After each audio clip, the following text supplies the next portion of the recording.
told me to come out any time I wanted. I was just trying to be polite, Iva. I didn't. No, I don't want to talk about it now, all right? Craig, come on, let's get going. Okay. Iva, please don't No, go. This is very... just stop it! I'm not listening to you. I'm leaving. I suggest you do the same. Excuse us. You heard my sister. Leave. Hey, wait a second, Holmes. What's this all about? This is Tad Channing, Seth. The guy Iva worked for in L.A. Seth, you must be Iva's eldest brother. She's told me a lot about you. I thought I heard a car. Mr. Channing. Mrs. Snyder, it's nice to see you again. I asked you to leave this house once. I'm sorry to have to ask you to do it again. I just came to help. Look, I know the financial problems you're having, and I have a way to turn things around. It's hard to picture you in the role of a good Samaritan. Considering the last time you were here, you threatened to take the farm away from us. Seth, you look like a reasonable man. Can it hurt to hear me out? I don't see why. I'm certainly not afraid of you. Frankly, I'd like to hear what you have to say. Me too.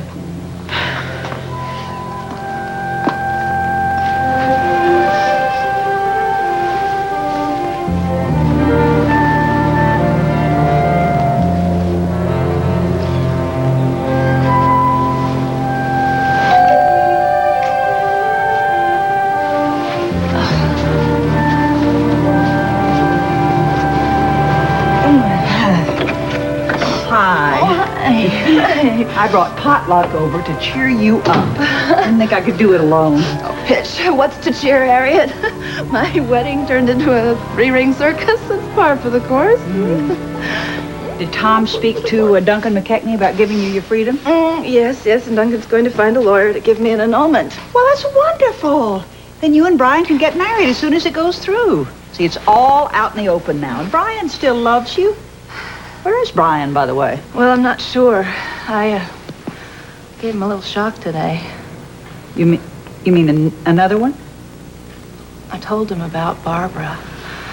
Good. I told him everything. I said that she was the one that found Duncan and got him to come here to ruin our wedding, and that she's the cause of Tom and Margot's breakup. Oh, good for you. Yeah.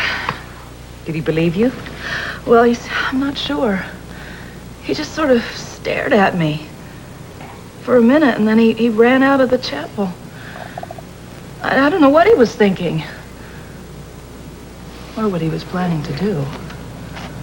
I thought it would be best if we talked in private. Of course. I know how disappointed you must be, Brian. This was supposed to be your wedding day. We all knew that Shannon had an awful lot of surprises, but who would have guessed that she had a husband tucked away in Scotland somewhere? Or that he would show up at such a crucial moment in the ceremony. Oh, exactly. I know what you must be going through. If there's anything that I can do to help. Oh, no, you've done quite enough. You really knocked yourself out these past few weeks, Barbara. You must be exhausted. What do you mean? Well, all the plans, you know. Shannon's wedding dress, the wedding shower for Shannon, the unusual wedding gift, the idea of the trip to Scotland for the honeymoon. You set up everything perfectly. Well, I enjoyed doing all those things. I'm sure. And did you enjoy seeing Duncan McKechnie stop the service? What? I hope so. Because you went through an awful lot of trouble and expense to get him there to do it.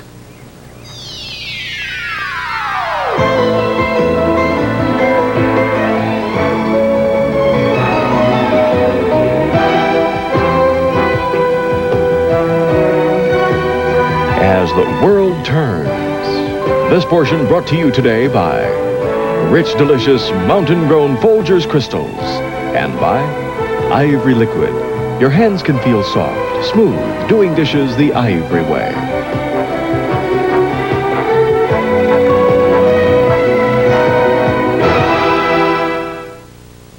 Listen, I'd like you children, please, to wait outside while Mama, Seth and I I'd talk. like to stay. Meg, outside, please.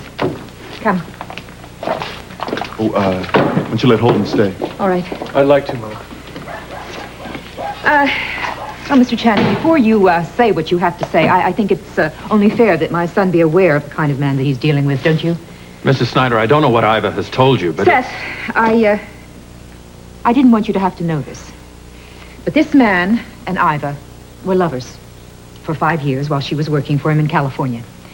Mr. Channing was married at the time, and he promised Iva that he would get a divorce, which he didn't. He also saw other women at the time, and Iva got very fed up with that, so she came home. Is that a fair account of the facts so far?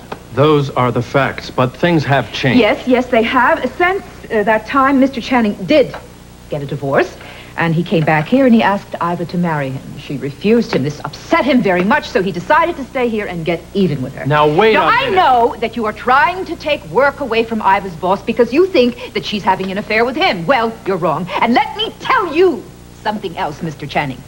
You are not going to intimidate my daughter into giving up a job that she's worked very, very hard for and that she loves to run away and be the wife of a man that she doesn't trust. Now, I think that's the story of this man. Well, you left out the most important thing. I love Iva. And she still cares for me whether she'll admit it or not. Now, that is why I am here, to prove to all of you that I have Iva's best interests at heart. You expect us to believe that? Just listen to me. I know how much this farm means to you. I know the sacrifices that you've made to keep it going. And I have worked out a way for you to keep the land and have some money besides. No more scraping just to get by. Now, are you interested? Here, this will make you feel better. Why, is there hemlock in it? Oh, Shannon. Why don't you just relax, and I'll turn on the television. We can forget about all this. Good afternoon. This is Judith Clayton with People in the News. The place to be today was Chapel on the Hill, where prominent publisher Brian McCall's wedding to Miss Shannon O'Hara was interrupted by a surprise guest, Miss O'Hara's husband, Duncan McKechnie. Mr. McKechnie had flown in from his native Scotland to prevent his wife's illegal marriage. The wealthy Scotsman is a descendant of the famous shipbuilding McKechnies of Edinburgh. How did she figure all that out so fast? Argus editor, groom who Barbara wasn't, Ryan. Brian McCall, fled the church. Our condolences, Mr. McCall. One can only imagine the shock and humiliation you must have been through today. And now for an even lighter side of the news. She's right. How could I have done this to the man that I love? You didn't. Barbara Ryan did. And I'm glad you told Brian exactly what kind of a woman she is. I hope he's with her right now, giving her a piece of his mind. What good will that do? She'll just talk him out of it. You know, she's just like a snake. She gets frightened and she'll just climb out of her little hole and she'll just bite her next victim. Brian, we're old friends. That's something that Shannon just won't understand. I don't know what she told you about me, but please don't let her come between. No, don't do that. It's not going to work. And frankly, it makes me sick. What did she tell you? The truth. Hell, I don't know why I didn't see it before myself. Why I never noticed how cold your eyes are even when you're smiling. Don't say that. Don't talk like I that to me. valued our friendship so much. I even made Lisa lie to cover up the fact I invested in Simply Barbara. What? That's right. I wanted to help you. I was so certain I'd hurt you when I fell in love with Shannon. Well, it makes me sick to think I cared for someone who's capable of doing the things you've done. Shannon is lying to you.